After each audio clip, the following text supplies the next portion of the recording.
Chapter 12. Problems accumulate. One thought dogged Maomao. This is a hell of a thing. 4 important people in this world. There was no such thing as love, only a search for the most appropriate partner to help carry on their bloodline by leaving a child behind.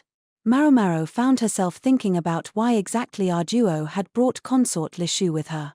Maybe she's to be given away. She had never really been cut out for being one of the 4 ladies, the emperor's most favored consorts. Her family background was distinguished enough, but she'd always lacked the killer instinct that enabled one beautiful blossom of the rear palace to trample on all the others. Instead, she'd always been mocked or ignored in turn by her own ladies. Frankly, she might be happier if the emperor were to give her away in marriage to someone else. The issue was whom the emperor had in mind. He certainly has a lot to offer as a partner, Maomao thought. But he potentially had even more drawbacks. This was a man so beautiful that he could have brought the nation to its knees were he a woman. Notwithstanding the scar on his face, if and when it came to light that he actually wasn't a eunuch, the reaction would be fearsome indeed. Could that explain why the consort was attacked? No, it seemed doubtful. But even as Maomao tried to convince herself that wasn't the reason, she quaked to realize how many of the dots it connected. How many lives would the nation-demolishing beauty turn upside down just by his mere existence? In any case, the modus operandi of the bandits who had attacked Arduo's carriage was something new. Instead of being righteous thieves or whatever and accepting half the traveler's possessions as a toll, they'd been willing to slice off a guard's arm and threaten to sell a young woman for profit. If Basin hadn't arrived with reinforcements, someone might have died. Then there was the strange band on their wrists. Did it serve as a way for the bandits to identify each other? Thus it was that Maomao found herself lolling on a bed at an inn. The wounded guard was healing up here in town, and meanwhile they were trying to find replacements for the damaged carriage and escaped horses.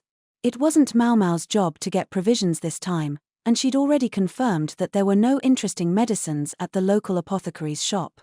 Since it was Arduo's man who had been hurt, Suirei was in charge of his care, and her skill was such that there was no need for Maomao to intervene. Hence, free time. At least until a knock came at the door. Wondering who it could be, Maomao opened the door and was surprised by who she found. Consort Lu stood there, her face covered with a veil. "Pardon me. May I come in?" As ever she seemed skittish, like a small animal. "Please," Maomao said, and Lu darted into the room as quick as a mouse. She was looking around anxiously, perhaps a sign that she'd slipped out of her room without telling anyone. Maomao offered her a chair and she sat down, still looking a little overwhelmed. It might have been proper etiquette to offer tea at this point, but if Maomao went asking for hot water, it could very well give away that the consort was here. Instead she decided to offer some mooncakes. Without anything to drink it would leave their throats dry, but, well, it was the thought that counted. "What's going on?" "Your ladies-in-waiting are going to get in trouble," Maomao said. "Is your usual chief lady-in-waiting with you?" Maomao didn't think she had seen her around. Lu had some ladies, but Maomao didn't think she recognized any of them from the rear palace. "I was told I was the only one who would be leaving the palace. My father assigned the attendants." She spoke softly, but more firmly than Maomao had expected. Maybe she was getting used to the young apothecary. Maomao had helped her out on more than one occasion, and it hurt a little that Lu always seemed a bit terrified by her. "What is it you want, then?" Lu seemed surprised, but Maomao knew that if she didn't get her business out of her quickly, it made it all the more likely that they would be found together, and she herself might suffer the consequences. So what was she supposed to do? Maybe a little prompting would help. Lu was starting to fidget as Maomao said, "Are you going to be betrothed to His Majesty's younger brother?" She'd decided to dive right in. "What? No, nothing's been decided yet." So the matter wasn't settled, but Lu had heard about it. She also didn't look very happy. What was going on, then? "Are you feeling guilty about being attacked by bandits?" "That's not what I'm here to talk about." Lu wasn't a good liar, not in the least. Maybe she'd recognized one of the attackers. "What, then, if I may ask?" The young woman glanced around again. She wasn't a bad consort by any means, but Maomao was starting to understand why she'd been so thoroughly bullied. She could do with a bit more gravitas. "Is there a way?" Lu began. Is there a way to tell whether a parent and child are really parent and child? What was that supposed to mean? Maomao tilted her head slightly, confused. I'm talking about myself and my father. I mean, is it possible to tell whether I'm really the daughter of the man named Yuryu? Lishu looked like she might cry. She could hardly get the words out. Maomao didn't say anything at first, but lit some calming incense. It was technically Jinshi's, but he could spare it. Only then did she ask, "What makes you ask that?" She'd heard that Lishu's mother was dead. Her father, thinking of his daughter as nothing more than a political tool, sent her to the rear palace while she was still hardly more than a girl to please the former emperor. Arduo, then the consort of the heir apparent, had taken Lishu under her wing and her protection. Maomao was sure. Lishu's brow knitted and her lips puckered, and she looked more than ever like she might burst into tears, but she somehow managed to hold herself to a few sniffles as she looked at Maomao and said, "The truth is, I was never supposed to go back to the rear palace." Forcing the words out, she explained, even though she'd entered a nunnery after the former emperor passed, her father was still looking for ways to take political advantage of his daughter.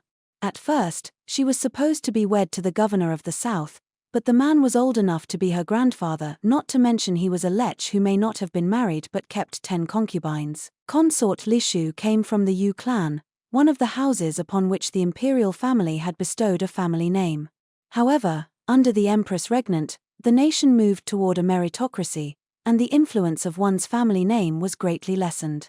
Therefore, a once great family might be willing to use any means to advance itself in the world. Lady Arduo and His Majesty were the ones who put a stop to that, Lishu said. Catching rumors of the impending union, they'd interceded on Lishu's behalf, but then, that, too, could have been part of her father's plan. A betrothal was nearly as official as a wedding, and to break one required a sufficiently weighty reason. It would make a lot of sense, Maomao thought. Lishu didn't measure up to the other high consorts, specifically, less in terms of her appearance than of her intelligence and disposition. Arduo had been faced with a choice: watch Lishu be married off to some withered piece of trash, or gain her a respite, even if only for a few years, as one of the flowers of the rear palace.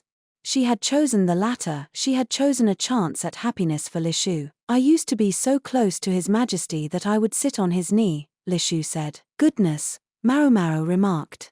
That might have been well and good when Lishu was a little girl, but if she were to do it today, the timorous young lady might simply stop breathing from embarrassment. The world was full of marriages between people of mismatched ages. True, it was typically the man who was older than the woman, but it just wasn't uncommon. Perhaps Arduo had assumed that during her years at the rear palace, Lishu would grow into more of an adult. Again, as a wife of the man who stood at the top of his country's hierarchy, she would hardly be treated poorly. What did all this have to do with Lishu's question about determining parentage, though? Admittedly, her father had treated her shabbily, but if this was some impulsive emotional thing where she thought they couldn't possibly be related because he had been so cruel to her, then frankly, Maomao was done listening. If her father was so unbearable, then Maomao wished Lishu would have the wherewithal to take advantage of the current talk of marriage to do something about it. She clearly had a pretty good impression of Jinshi. She'd forever been blushing when he came around at the rear palace. And this when she probably could have attracted just about anyone. "I've heard my own mother was friends with Lady Arduo," Lishu said. "Is that so?" If Lishu was a friend's daughter, it would explain Arduo's fondness for her. "I'm told they often had tea parties with His Majesty, the three of them." This time Maomao didn't respond at all. "When they married, my father was adopted into my mother's household. I gather she might have become the heir apparent's consort herself, had things gone differently." Maomao shook her head and fought the urge to rebut that idea. It struck her as most unlikely. At the time, Arduo had been the consort of the heir apparent, the man who was now the emperor, and she had already been unable to bear children then.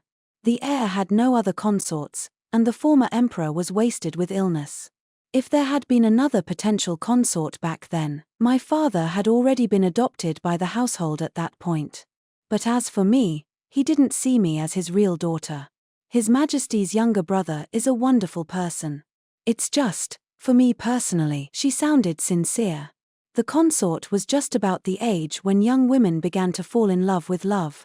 Her saving grace was that at least there were some lines she wouldn't cross. But no. Wait. Li Shu was being too circumspect.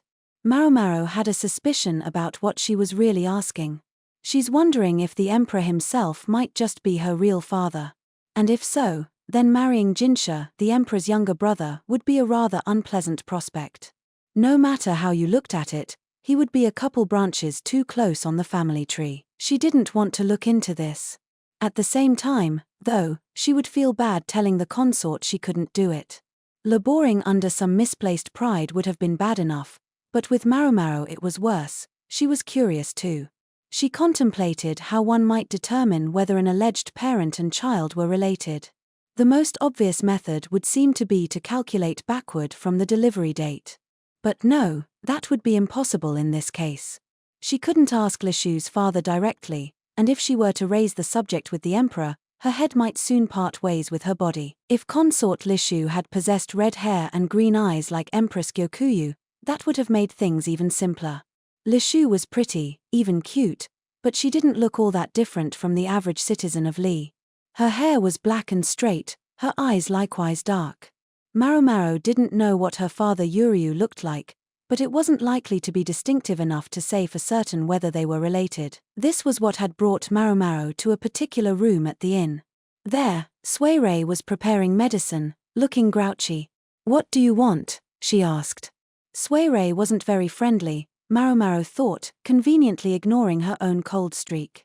Maybe her thoughts showed on her face, but naturally, she didn't care. There were 3 patients in the room, the man with the missing arm and 2 others who had been injured. None of them were in danger of their lives, but they would be convalescing for a while. Just the smell of this place is relaxing. The thick stuff Suirei was mixing up was probably something intended to prevent festering. She transferred it to a bowl, then removed the patient's dressings as they grimaced. Maomao and Suirei between them had sewn up the men's wounds, and while it had no doubt been unpleasant, they'd borne it with admirable composure, thanks to which each of them had been stitched up quite neatly. "Have you got any antipyretics?" Suirei inquired somewhat brusquely as she inspected one of the injuries. "I have the ingredients." "Then give some to me. I don't seem to have quite enough." Sustaining an injury often led to fever, and medicinal components were hard to come by here. Suirei had already been to the local apothecary's shop, but she didn't seem to have come up with much. Maybe the place didn't stock many ingredients. This town might be a stopover on a trade route, but the goods, like the merchants, traveled on to other places. They weren't sold here. Maomao wished that better, cheaper medicine were more widely available. She had left the room to get what Suirei needed when she encountered someone wandering down the hallway. "Ah, a fine evening to you, young lady," said the guide in his characteristic drawl. Nothing particularly fine about it, Maomao thought. The man rubbed his hands together and looked as bashful as if he were Li Shu herself. "Is everything all right, sir?" "Oh, I just got to wondering how those injured men were holding up. I've got here a right fine draft I thought might be of help." "And how much is this draft?" I meant nothing of the sort, young lady. I don't seek no payment, just thought about how awful it is being hurt like that." This smelled extraordinarily fishy to Maomao, but the man was probably just trying to clear his conscience or cover his neck. After all, he'd been the one who was supposed to see them safely past any bandits, and the guide our duo had hired had apparently been from the same village as this man. He had also, reports had it, been the first to flee when he realized the bandits weren't the ones he normally dealt with. One of the guards had shouted at him, and that was the moment in which said guard had gotten his arm lopped off. Trust was paramount in the sort of business these men engaged in. Betrayal by one practitioner could reflect poorly on all the others. "Here, this is it. It were given to me as a painkiller, do you think it'll work?" The man took out a small pot that contained what looked like brown sugar. Maomao snatched it from him, and when she showed it to Suirei, she likewise looked very surprised. "How did you get this?" Suirei asked with a hard look at the guide, who quailed at this glare from someone he probably took to be a young man. "Have you ever used it yourself?" Maomao added, "Well, you see, I don't happen to know how to use it, and I was thinking you both might be able to tell me." He seemed to be telling the truth. "I see," Maomao said. "Well, you're very lucky." If he had used it, he might not be doing his job so energetically now. He might not be doing his job at all. The stuff in the vessel did indeed have pain-killing properties, and could be useful as a medicine, but only if you understood what you were doing with it. Otherwise, it could be worse than smoking cannabis. We'll use this, and gratefully, said Maomao. But I want you to tell us exactly how you got it. The little pot was full of opium. The problems continued to accumulate, and they turned out to be connected in the strangest ways. The guide said he'd gotten the opium from a merchant traveling with a caravan of entertainers. It'll help what ails you, and help you forget the cares of this world, the merchant had told him. Perhaps if he'd been a more thoughtful, or more suspicious, man, the guide might have figured out what the merchant meant by that. That's supposed to be the line you use to sell cannabis. In the town the guide was based out of, the stuff was dried and smoked. If they'd been planning to treat the opium the same way, it was just as well no one had explained to them what to do with it. The man insisted he never smoked himself. Smoking cannabis could be addictive, and if a cannabis addict began using opium as well, the idea hardly bore thinking about. The final piece of the puzzle came from what the guide said when Maomao asked him to describe the merchant caravan. He'd said, "I got a glance, just a glance, why see, but I saw her. There was this girl. The entertainers really seemed protective of her. I mean a young girl, maybe just 15. And this had been roughly a year ago. She had white hair, I've never seen the like. Can't forget it.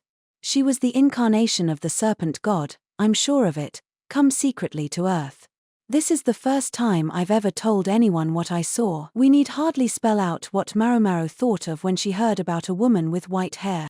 A year ago would place these events before that woman had come to the capital. Perhaps it was the man's naive faith in the woman that had caused him to take the opium at face value, as a painkiller and nothing more.